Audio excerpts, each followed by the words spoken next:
Hello students, welcome to next exam 8 PM by Aakarshak Academy. आज हमारा basic chemistry का lecture number 5 है। हमने लास्ट लेक्चर में एटॉमिक नंबर, एटॉमिक मास के बारे में किस तरह से कैलकुलेट करते हैं हम मास एटम का, वो भी हमने डिस्कस कर लिया था, है ना। तो अब हम स्टार्ट करेंगे आइसोटोप्स और आइसोबार्स। यानी कि आइसोटोप्स क्या होते हैं, आइसोबार्स क्या होते हैं। आपने एटॉमिक नंबर पढ़ लिया था, एटॉमिक मास पढ़ लिया था। एटॉमिक नंबर क्या होता है, number of protons present in an atom या in nucleus of an atom. ठीक है, न्यूक्लियस किस प्रोटॉन किस में होता है, न्यूक्लियस में होता है। तो और फिर एटॉमिक मास क्या होता है, एटॉमिक मास हमने ये देखिए, रटने की कोई बात ही नहीं है यहाँ पे सीधा हमें पता है कि पूरा जो एटम में, एटम के न्यूक्लियस में ही पूरा मास होता है। तो न्यूक्लियस में ही पूरा मास रहने की वजह से हम न्यूक्लियस के अंदर जो जो एलिमेंट प्रेजेंट है उनका क्या करेंगे, उनके नंबर ऑफ प्रोटॉन्स यानी नंबर ऑफ न्यूट्रॉन्स, दोनों को का सम जो होगा वही हमारा क्या होगा, एटॉमिक एटॉमिक क्या होगा, मास। ठीक है, और फिर हमने ये भी देखा था कि प्रोटॉन और न्यूट्रॉन को मिला के क्या बोला जाता है, न्यूक्लियॉन्स। ठीक है, तो आप ये भी कह सकते हैं atomic mass is defined as number of nucleons in an atom. Okay, तो अब स्टार्ट करते हैं isotopes. What is isotopes and what is isobars? Isotopes, isobars. देखिए आइसोटोप्स, इन वर्ड का मीनिंग क्या होता है ये देखते हैं पहले। आइसो मीन्स होता है सेम, ठीक है, iso means same, tops means place. ठीक है, तो देखिए सेम मीन्स क्या कि सेम एलिमेंट होता है, यहाँ पे एलिमेंट सेम होगा। ठीक है, सेम एलिमेंट होगा, यानी सेम में क्या है, सेम का मतलब कि सेम एलिमेंट है। ठीक है, पर इसका जो है देखिए सेम एलिमेंट रहेगा और नंबर ऑफ प्रोटॉन्स, यानी सेम एलिमेंट का मतलब क्या है, number of protons same element, समझ रहे हैं ना आप, एलिमेंट का atomic number of proton atomic number define करता है, देखा था हमने लास्ट लेक्चर में। ठीक है,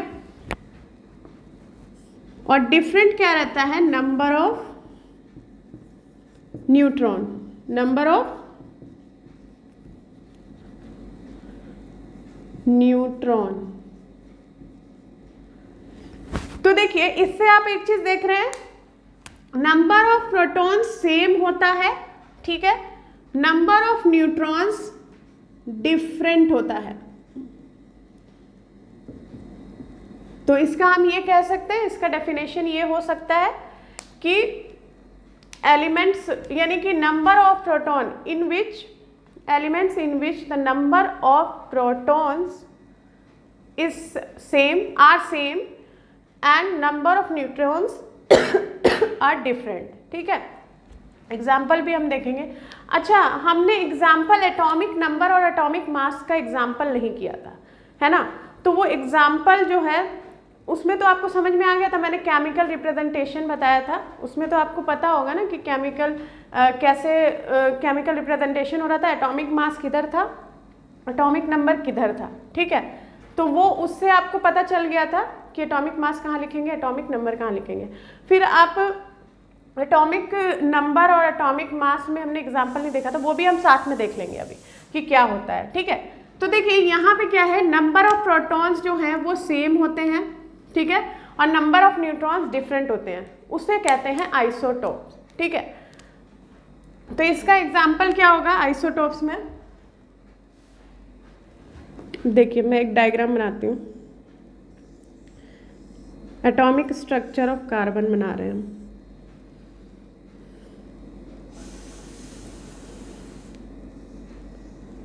ठीक है,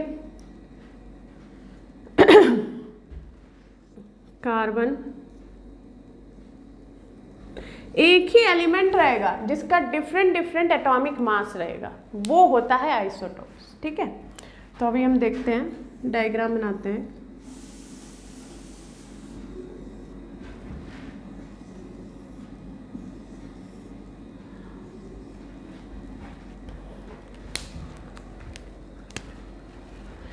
ये हो जाएगा हमारा कार्बन 12, ठीक, कार्बन 13 और कार्बन 14। ये आप एग्जाम्पल में आइसोटोप्स के लिख सकते हैं।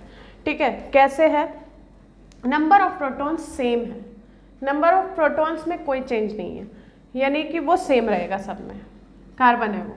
ठीक, तो यानी नंबर ऑफ प्रोटॉन्स क्या है? Atomic number. तो एटॉमिक नंबर हमारा सेम रहेगा, तो हम इस तरह से लिखेंगे, एटॉमिक नंबर इधर और इधर एटॉमिक मास। नहीं, नंबर ऑफ प्रोटॉन, ये न्यूक्लियस को हम अभी लिखेंगे यहाँ पे।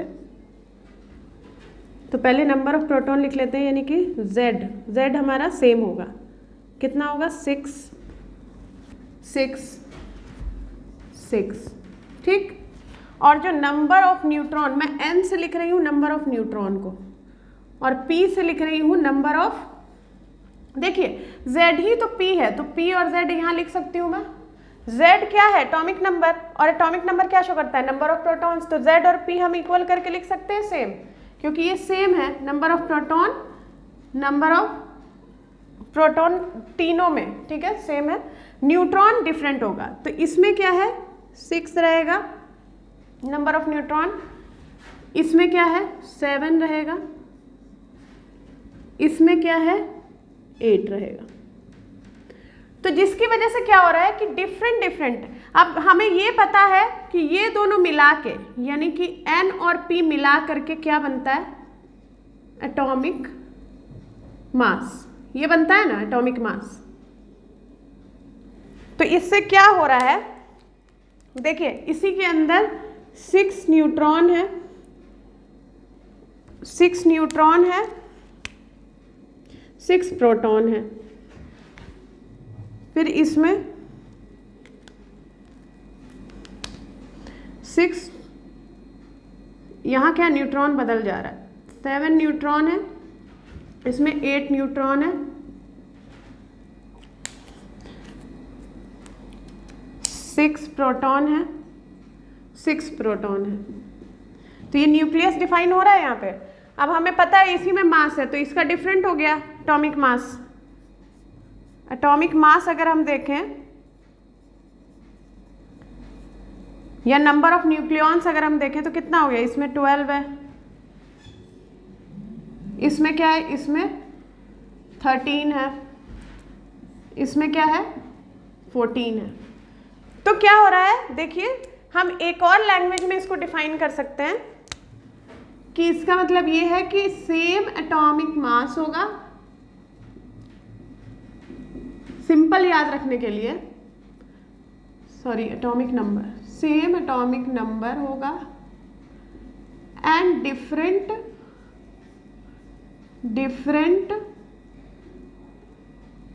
Atomic mass. अब आपको पता ही है डिफरेंट क्यों हो रहा है, क्योंकि नंबर ऑफ न्यूट्रॉन अलग हो जा रहा है, और हमें पता है कि एटॉमिक मास जो है नंबर ऑफ प्रोटॉन और प्लस नंबर ऑफ न्यूट्रॉन होता है, इसलिए। तो ये इसका डेफिनेशन हो सकता है, इसको नोट कर लीजिए, ठीक है। उसके बाद आइसोटोप्स करते हैं, आइसोबार्स करते हैं।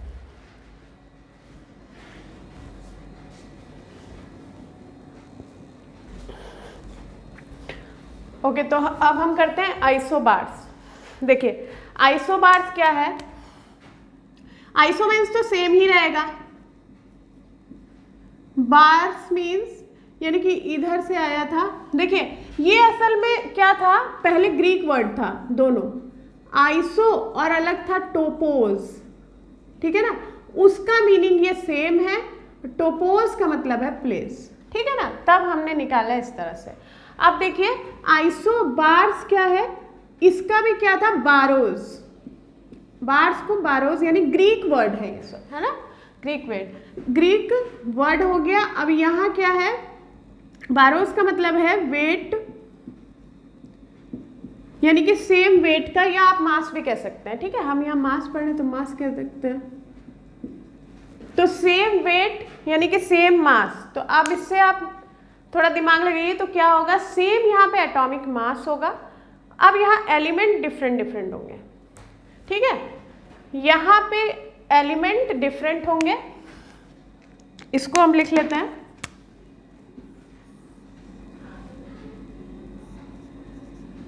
सेम क्या होगा इसमें, आइसोबार्स का क्या है, सेम होगा एटॉमिक मास, आइसोटोप्स में क्या है, सेम होगा एटॉमिक नंबर, बात समझ आ गई, सेम होगा एटॉमिक नंबर, सेम होगा एटॉमिक मास, ठीक, same atomic masses and different elements and different elements क्या होंगे, डिफरेंट होंगे। इसका एग्जाम्पल भी हम देख लेते हैं। तो आप एटॉमिक नंबर का भी यहाँ पे, कार्बन का भी दे सकते हैं यहाँ पे एग्जाम्पल, है ना। आइसोटोप्स नहीं देना, मतलब एक किसी कार्बन, इसका जो है आप एक एटॉमिक नंबर में एग्जांपल दे सकते हैं, उसमें अलग से मुझे एग्जांपल लिखवाने की ज़रूरत नहीं है। आप कोई भी एलिमेंट ले सकते हैं, उसका एटॉमिक नंबर वहाँ पे लिख सकते हैं और वो आप बता सकते हैं कि नंबर ऑफ प्रोटॉन क्या होते हैं, वही होते हैं सेम एटॉमिक नंबर, ठीक है। और फिर उसके बाद एटॉमिक मास की जहाँ तक बात है, एटॉमिक मास को आप क्या कर दीजिए, atomic mass is equal to number of protons plus number of neutrons, और you can say number of nucleons, ठीक। तो ये हो गया, इसका हम एग्जांपल देख लेते हैं। यहाँ ये नोट कर लिया आप लोगों ने,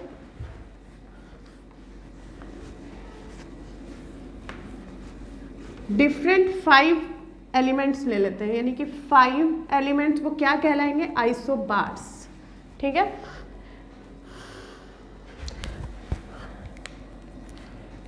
आइसोबार्स,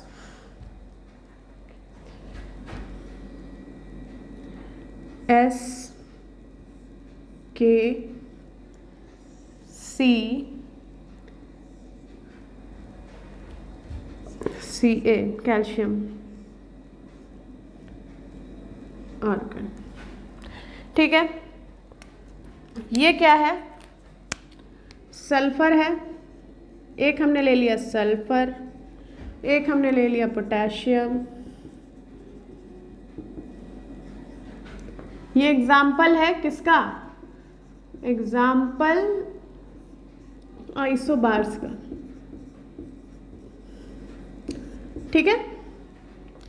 ये हो गया कैल्शियम, ये हो गया क्लोरीन, ये आपको आर्गन, ठीक है।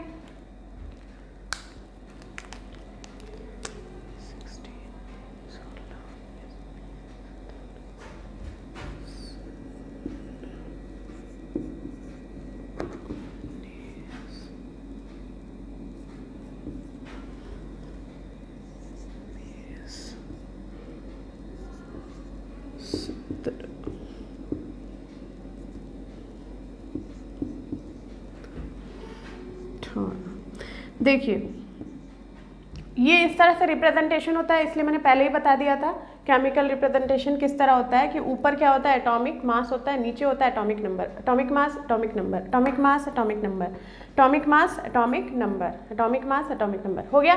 ये क्या है, केमिकल सिंबल, जो कि S है सल्फर का, K है पोटेशियम का, कैल्शियम का Ca, Cl क्लोरीन का, Ar आर्गन का, ठीक है। तो इसका जो है यहाँ देखिए, इसमें क्या है, एटॉमिक मास सबका सेम है 40 40 40 40 40। तो इससे आपको पता चल रहा होगा कि number of neutron different different इसमें नहीं है। नंबर ऑफ न्यूट्रॉन किस में डिफरेंट होते हैं, एटॉमिक वो आइसोटोप्स में, ठीक है।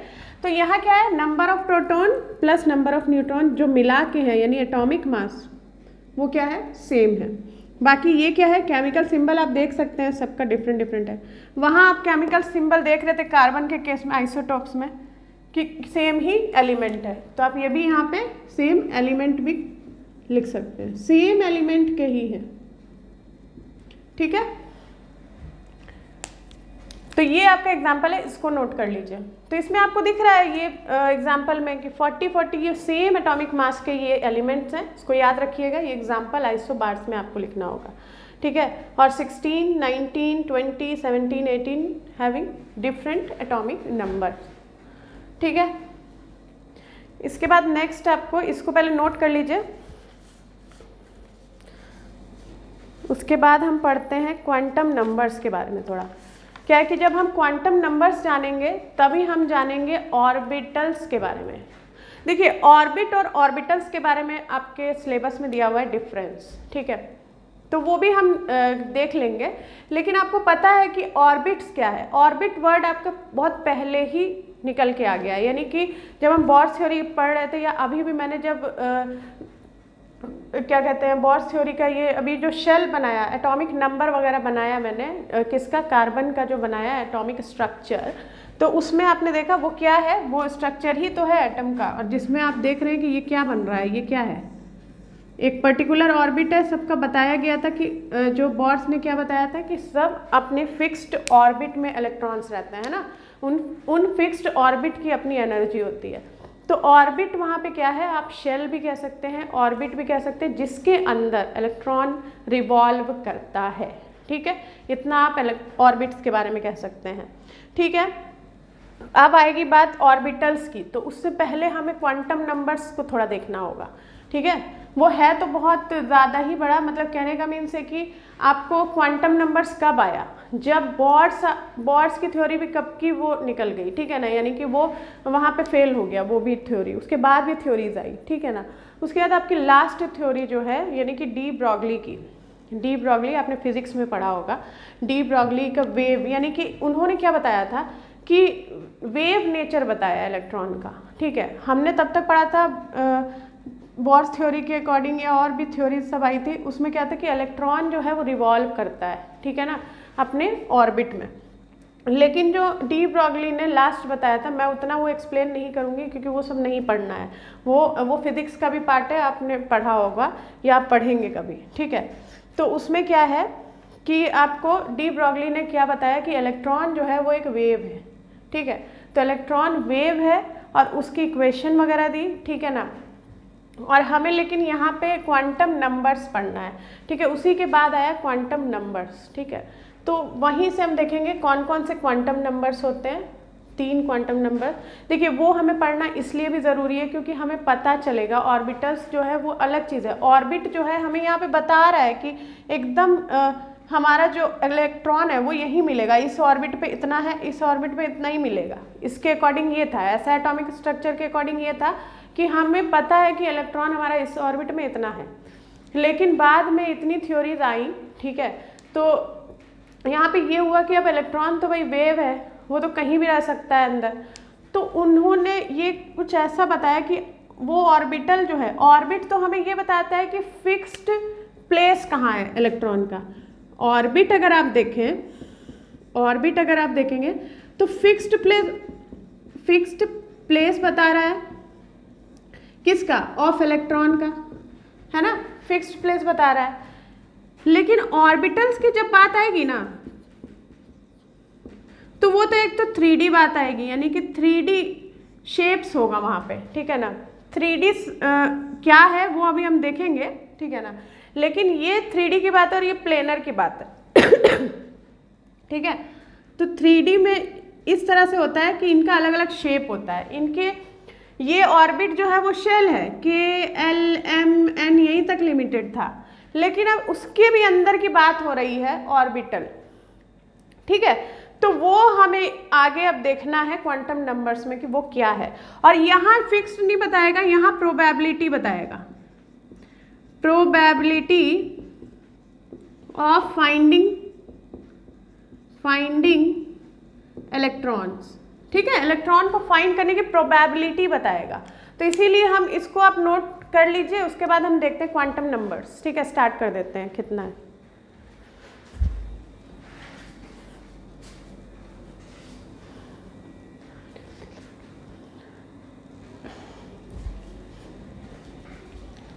ओके तो अब स्टार्ट करते हैं क्वांटम नंबर, उसके बारे में जान लेते हैं क्या क्या होता है। ठीक है, तो हमें मेन है कि क्वांटम नंबर इसलिए भी पढ़ना है, ये मैंने अभी बता दिया कि किस लिए पढ़ना है।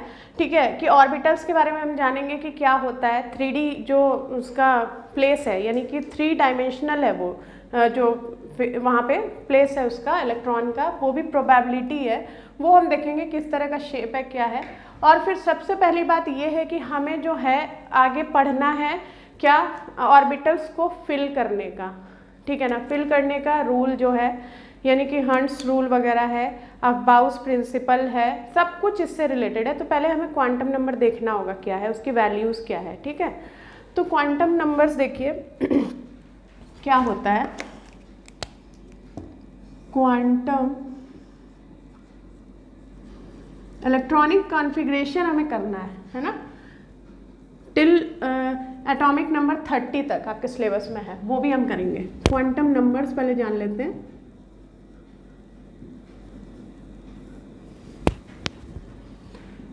तो ये होते हैं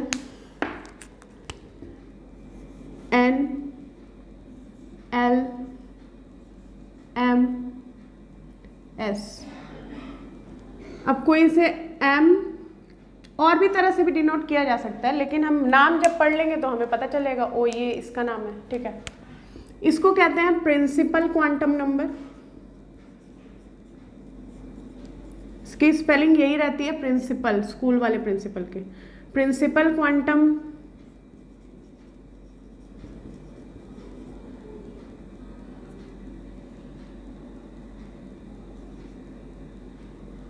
नंबर। इसका है नाम अजीमुथल, अजीमुथल क्वांटम नंबर। फिर आपको ये है magnetic quantum number,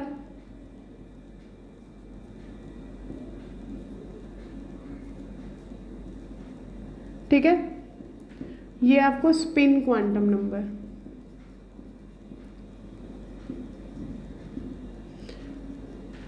okay, azimuthal को जो है वो एक और चीज कहते हैं एंगुलर मोमेंटम क्वांटम नंबर। ठीक है,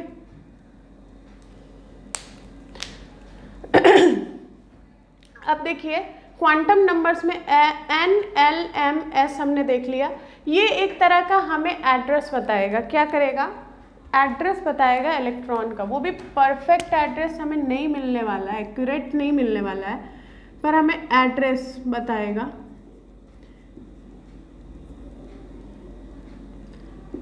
ठीक है, एड्रेस किसका बताएगा, ऑफ इलेक्ट्रॉन। ये ऐसे ही वर्ड में हम यूज़ कर सकते हैं कि एड्रेस बताएगा। तो इसमें देखिए हम इस तरह से कह सकते हैं, जब भी हम कहीं जाते हैं तो एड्रेस हमें हमेशा किस तरह से लिखा रहता है, वो भी चीज़ आप वहाँ पे एग्जांपल ले सकते हैं। जैसे कि पहले हमारा क्या लिखा रहता है कि हम किस फ्लैट में रहते हैं, या हाउस नंबर हमारा वो लिखा रहता है। उसके बाद हमारी कॉलोनी का नेम लिखा रहता है, या फिर आप जो भी स्ट्रीट नेम, कॉलोनी नेम जो आप उसके बाद लिखा रहता है, या आपके फ्लैट का नाम लिखा होता है। ठीक है, या पर्टिकुलर एरिया कुछ भी वहाँ पे लिखा रहता है। उसके बाद हमारा किस मतलब पूरे किस सिटी में आता है वो लिखा होता है नेम। उसके बाद किस स्टेट में आता है वो लिखा होता है नेम। फिर हम कहाँ रहते हैं, अगर कंट्री की बात आ जाए तो कंट्री का नेम लिखा रहता है। ठीक है ना, तो इस तरह से ही हमारा क्या होगा, इलेक्ट्रॉन का पता चलेगा यहाँ पर। तो देखिए आप ये कह सकते हैं कि हम कहाँ रहते हैं, वर्ल्ड में रहते हैं। ये कह सकते हैं आप कि हम कहाँ रहते हैं, वर्ल्ड में रहते हैं, या आप चलिए अर्थ पे ही ले लेते हैं। ठीक है, हम इंसान हैं, हम अर्थ पे रहते हैं। अर्थ के बाद हम कहाँ रहते हैं, एशिया में रहते हैं। एशिया के बाद हम कहाँ रहते हैं, इंडिया में रहते हैं। इंडिया के बाद हम कहाँ रहते हैं, तो बिहार में रहते हैं, अपने स्टेट का नाम। इस तरह से मतलब एक आप याद कर सकते हैं कि हो ये जगह, उसके अंदर एक जगह, उसके अंदर एक जगह, और उसके अंदर एक जगह। तो इलेक्ट्रॉन के केस में यही हमें पढ़ना है। ठीक है, तो एक एक करके देखेंगे कि क्या मतलब किसका क्या है, मतलब कौन क्या बता रहा है, कौन सा प्लेस बता रहा है इलेक्ट्रॉन का। तो हम इससे है ना एग्जैक्ट तो नहीं पता करेंगे इलेक्ट्रॉन का, लेकिन क्योंकि वो उसका वेव नेचर बताया गया इलेक्ट्रॉन का, वो क्या मूव कर रहा है एक पर्टिकुलर वेलोसिटी से, और उसका एक मास है। ठीक है, ये फिजिक्स का मैंने टर्म यहाँ पे बोला है, ठीक है ना, वो फिजिक्स में पढ़ना है आपको। तो ये हो गया आपका n। अब स्टार्टिंग यहाँ से करते हैं हम प्रिंसिपल क्वांटम नंबर से। तो प्रिंसिपल क्वांटम नंबर जो है, इसको मैं ऐसे ही रहने दे रही हूँ, नोट कर लीजिएगा। तो वो जो है आपका n is not equal to 0 होता है, ये आपने पढ़ा भी है। n is equal to 1, n is equal to 1 के लिए k, ये शेल बताता है। तो हमारा ये जो है प्रिंसिपल क्वांटम नंबर, वो हमें क्या बताता है कि इलेक्ट्रॉन जो है वो किस शेल में है, ये हमें बता देता है किस शेल में है। शेल, ठीक है, शेल बताता है। ये मैं क्यों लिख रही हूँ, क्योंकि हमें पता है, पहले हमें बता रहा है कि शेल में रहता है कि कहीं और रहता है, वो चीज़ तो शेल है। फिर आप नेक्स्ट पे आ जाइए, n इज इक्वल टू 2 तो l होता है, n इज इक्वल टू 3 तो क्या होता है, m होता है, n इज इक्वल टू 4 तो होता है n। बाकी आगे भी होता है, ऐसा नहीं है कि नहीं होता है, आगे भी होता है, so on. n is equal to infinity तक है, ठीक है, ऐसे ही आगे बढ़ता रहेगा। तो अब ये देखिए, हमने ये भी पढ़ लिया था, मैंने बताया भी था कुछ किसी लेक्चर में, कि जो है हम इस तरह से अगर जाते हैं, एक तो पहली बात ये क्लोजेस्ट टू द न्यूक्लियस से स्टार्ट होता है शेल, ठीक है, और उधर से हम जब बाहर की तरफ जाते हैं, यानी कि हम अगर n इज इक्वल टू 1 से लेके n इज इक्वल टू 2, 3, 4 आगे बढ़ते हैं, तो हमारी एनर्जी भी बढ़ती है। तो मैंने बताया था ये इंक्रीजिंग, यहाँ लिख देती हूँ, energy increases, okay, when we go downward मतलब क्या, 1 से आगे बढ़ रहे हैं। तो इसका एक ये है कि ये नॉट इक्वल टू 0, यानी कि 0 से स्टार्ट नहीं हो रहा है, 1 से स्टार्ट हो रहा है, ठीक है। तो ये आप जानते हैं। तो ये हमें क्या बता दिया, चलो अब पता चल जाएगा हमें कि नंबर ऑफ शेल कि किस शेल में वो है, ठीक है, कि L में है कि K में है कि M में है N में है, ये बता देगा हमें इलेक्ट्रॉन का कि शेल कहाँ है। अब नेक्स्ट आता है L हमें क्या बताएगा, L को क्या कहते हैं, एंगुलर मोमेंटम क्वांटम नंबर कह सकते हैं, या अजीमुथल क्वांटम नंबर कह सकते हैं। ये जो है कहाँ से स्टार्ट होता है, इसकी वैल्यू कहाँ से स्टार्ट होती है, L इज इक्वल टू 0 से। कैसे, और इसका एक पर्टिकुलर नाम होता है, ठीक है। तो अब हम देखते हैं कि क्या है। अब हमारा मेन स्टार्ट होगा, ये बिल्कुल इनिशियल है इलेक्ट्रॉनिक कॉन्फ़िगरेशन का, आपका बहुत इंपॉर्टेंट टॉपिक है। तो n इज इक्वल टू, जब n जैसे मैंने ले लिया ऊपर, l ले लिया और इसका नेम ले लिया, नेम अभी बताती हूँ क्या। n क्या है 1, l होगा यहाँ पे 0, जब n होगा 2, क्योंकि n की वैल्यू स्टार्ट होती ही 1 से है और l की वैल्यू स्टार्ट होती ही 0 से है, ठीक है। तो 0, 1, ये 3 रहेगा तो 2, 4 रहेगा तो 3। ये क्यों, अभी बता रही हूँ कैसे। ये देखिए, नेम इसका, यानी L इज इक्वल टू 0 होगा तो उसका नाम होगा S, L is equal to 1 होगा तो उसका नाम होगा P, 2 होगा तो D, 3 होगा तो F। अब याद आ रहा होगा कुछ, ठीक है। तो अब क्या है, जिस तरह से n ने हमें बताया, यानी प्रिंसिपल क्वांटम नंबर ने हमें बताया कि शेल कौन सा है इलेक्ट्रॉन का, वैसे ही L क्या बताएगा, L भी तो कुछ बताएगा। तो L ये बताता है कि ऑर्बिटल कौन सा है, ठीक है, कौन सा ऑर्बिटल है, ये बताया ऑर्बिट। इसको आप शेल को ऑर्बिट भी तो कह सकते हैं, ये शेल या फिर ऑर्बिट बता रहा है, ठीक है। अब ये आपको क्या बता रहा है, ये शेप ऑफ द ऑर्बिटल बता रहा है असल में, ठीक है। ऑर्बिटल भी अभी नहीं बता रहा है, ऑर्बिटल आगे वाला M बताएगा, ठीक है ना। तो ये आपको क्या बता रहा है, यानी कि मैं इस पे अगर मैं लिख दूं इस तरह से, सबको ध्यान से नोट करिएगा। L क्या है, हमें क्या बता रहा है, शेप ऑफ ऑर्बिटल। अब ऑर्बिटल्स हैं, मैंने बताया था 3D शेप्स होते हैं, ठीक है ना। तो 3D शेप्स है, कौन कौन से हैं वो बताएगा, शेप्स ऑफ ऑर्बिटल्स। अब ये ऑर्बिटल्स क्या है, ऑर्बिटल्स का यहाँ पे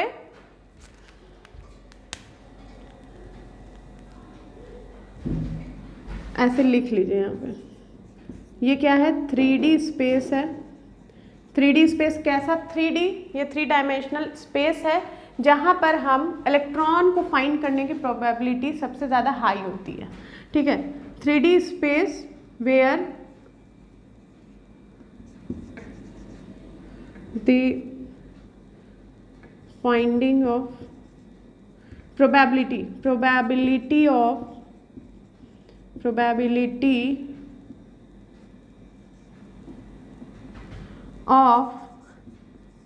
finding electron is highest। समझ गए बात को? ऑर्बिटल्स क्या होते हैं और ऑर्बिट क्या होते हैं। ठीक है, तो अब जो है शेप बता रहा है ऑर्बिटल्स का। अभी शेप ये क्या है, एस पी डी एफ, तो एस पी डी एफ, अब इसमें क्या है कि अब शेप बताएगा कि कौन सा शेप है। ठीक है, तो पहले इतना नोट करिए, फिर मैं शेप यहाँ पे अभी आपको बता देती हूँ, फिर आप उसको ड्रॉ करिएगा, या मैं फिर उसको एक्सप्लेन करूँगी। ठीक है,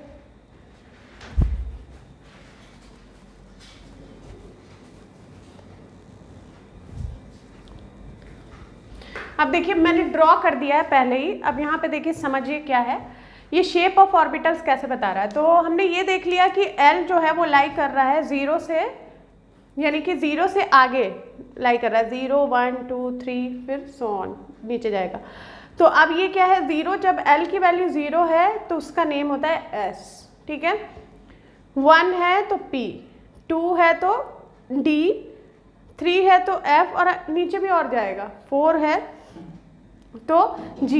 ठीक है, इस तरह से नीचे जाता है। तो फिर उसके बाद अब देखिए इसका शेप क्या है। S जब भी होता है तो स्फेरिकल होता है, यहाँ मैंने ड्रॉ किया है। ठीक है, स्फेरिकल होता है। अब देखिए इसमें 3D स्पेस है। ठीक है, 3D है तो क्या 3 प्लेन्स होंगे, X Y Z।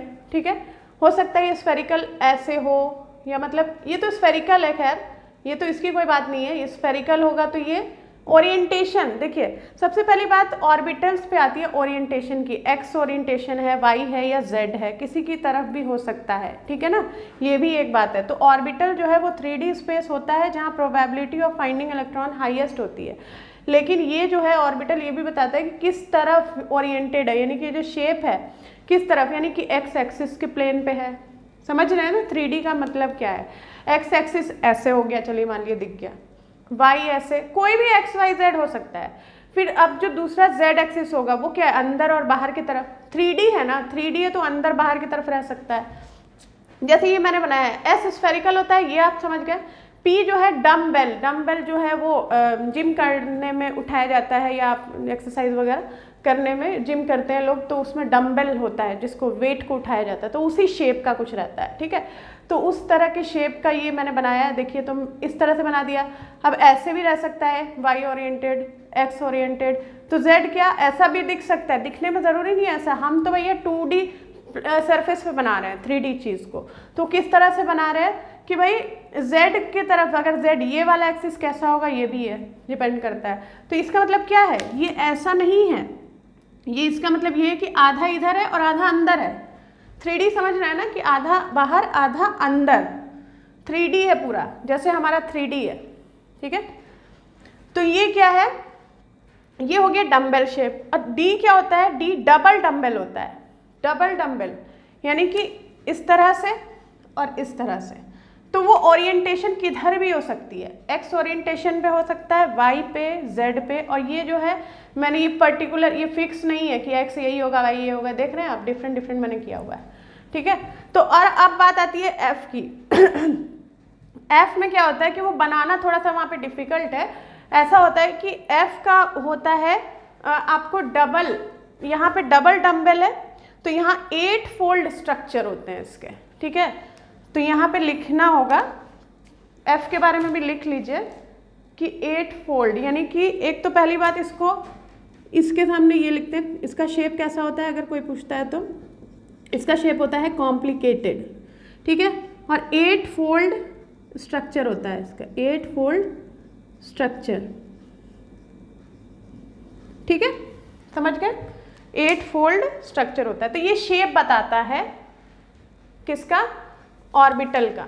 अब देखिए m क्या बताता है, तो ये मैं ये आप लोगों ने नोट कर लिया है, तो देखते हैं फिर इसका भी m का मैग्नेटिक,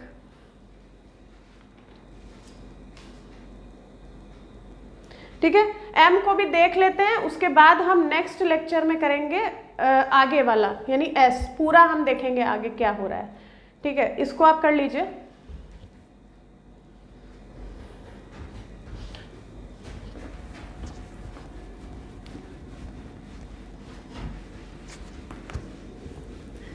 सब पता चल गया कि कौन सा क्वांटम नंबर क्या बता रहा है ना, इलेक्ट्रॉन के किस प्लेस को वो बता रहा है।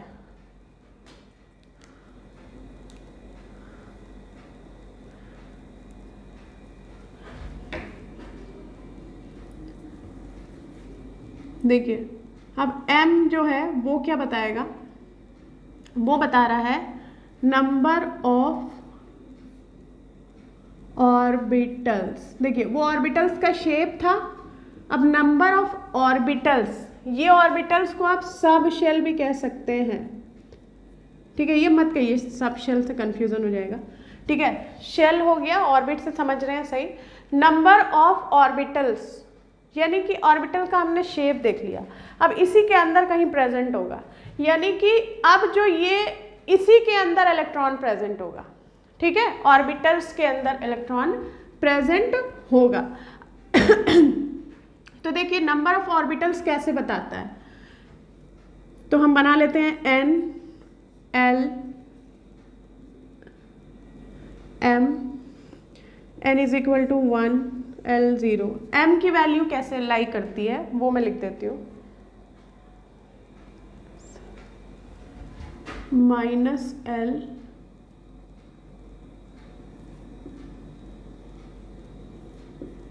प्लस l, यानी m की वैल्यू जो है वो माइनस l से प्लस l के बीच में रहती है, ठीक है। तो यानी n इज इक्वल टू 1 है तो l इज इक्वल टू 0 है, और m क्या हो जाएगा, और इसका नेम भी आपको पता होना चाहिए कि क्या है, यहाँ पे मैं नेम भी लिख देती हूँ ऐसे, उसके बाद हम m बनाएंगे। 0 मीन्स s है, ठीक है, तो m की वैल्यू भी क्या होगी, 0 ही होगी, लेकिन s के साथ 0s। 0s का मतलब क्या है कि 1 ऑर्बिटल, ठीक है। देखिए ऐसे एक और हम टेबल बना लेते हैं फॉर बेटर अंडरस्टैंडिंग, ठीक है। तो एक इस तरह बनाइए, इस तरह से ऐसे, और एक और बना लेते हैं कि नंबर ऑफ ऑर्बिटल बता रहा है m जो है वो बता रहा है number of orbital, number of orbitals, ठीक है। तो देखिए 1 0 0 का नेम s और ये 0, ठीक है। अभी देखते हैं, पूरा हम कर लेते हैं तब ऑर्बिटल्स देखेंगे कितने हैं। 2 है, n इज इक्वल टू 2 है, तो क्या हो रहा है, l जो है हमारा 1 है, यानी कि p है, ठीक है। m की वैल्यू माइनस l से प्लस l जा रही है, माइनस l से प्लस l, तो l ये है, इसका माइनस 1 0 प्लस 1, समझ आ रही है बात, माइनस l से प्लस l, l यहाँ है, इसके कॉरेस्पॉन्डिंग l यहाँ है, l का, अब यहाँ भी l था तो इसमें माइनस प्लस कैसे देखें, 0 है तो 0 ही रहेगा, ठीक है। तो 1 है तो माइनस l से प्लस l तक, माइनस 1 से प्लस 1 के बीच में 0 आता है ये, ठीक है। 3 n इज इक्वल टू 3 है, तो l हमारा 2 होता है, L2 का मतलब होता है d ऑर्बिटल, यानी शेप जो होगा वो d होगा, यानी कि डबल डम्बल होगा, और जो हमारा m होगा वो माइनस l से प्लस l के बीच में, यानी माइनस l, थोड़ा सा ये बढ़ा जाएगा, ठीक है, -2 -1 0 +1 +2, ठीक है। तो हम +1, अब मैं बार बार प्लस प्लस नहीं लिखूंगी, वो अंडरस्टूड है कि प्लस का साइन वहाँ पे नहीं लगेगा, ठीक है, माइनस रहेगा तो माइनस। तो देखिए 4 है जब n इज इक्वल टू, तो 3 होगा l, ऑर्बिटल का शेप होगा f, और जो हमारा m लाई करेगा -l से +l, -l, -3, -2, -1, 0, 1, 2, 3। ठीक है, चलिए अब इतना रहने देते हैं। अब नंबर ऑफ ऑर्बिटल्स देखते हैं कितने हुए हैं। m हमारा क्या बताता है? Number of orbitals. तो let's see how many orbitals are there. So 1 orbital, ये 0 है, 1 ऑर्बिटल है यानी कि 1 है। देखिए यहाँ मैं 1 लिख रही हूँ, यहाँ 1, 2, 3, how many? 3 orbitals, 1, 2, 3, 4, 5। So here is 5 orbitals, 1, 2, 3, 4, 5, 6, 7 orbitals. तो ऑर्बिटल्स मीन्स ये 1 बॉक्स, 3 यानी कि 1, 2, 3, 5 यानी कि 1, 2, 3, 4, 5, ठीक। 7 यानी कि यहाँ बनाती हूँ 1, 2, 3, 4, 5, 6, इसको मैं मिटा रही हूँ। तो समझ आई बात कि क्या ऑर्बिटल बता रहा है। अब इसी के अंदर इलेक्ट्रॉन प्रेजेंट होगा। अब लास्ट हमारा ये पता चलना है, ठीक है। तो इसको नोट कर लीजिए, कैसे पता चला एक बार और देख लेते हैं। 1 से 0 यानी कि n इज इक्वल टू 1 हमने पहले ही देख लिया। स्टार्टिंग से हम सीरियल वाइज देख रहे हैं, ध्यान से देखिएगा, ध्यान से समझिएगा।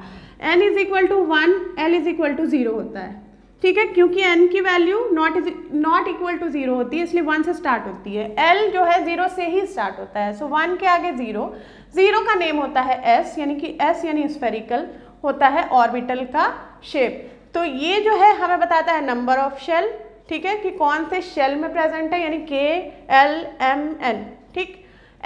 L क्या बताता है हमें? ये बताता है कि शेप ऑफ द ऑर्बिटल्स, यानी कि वो 3D में किस शेप में एग्जिस्ट कर रहे हैं।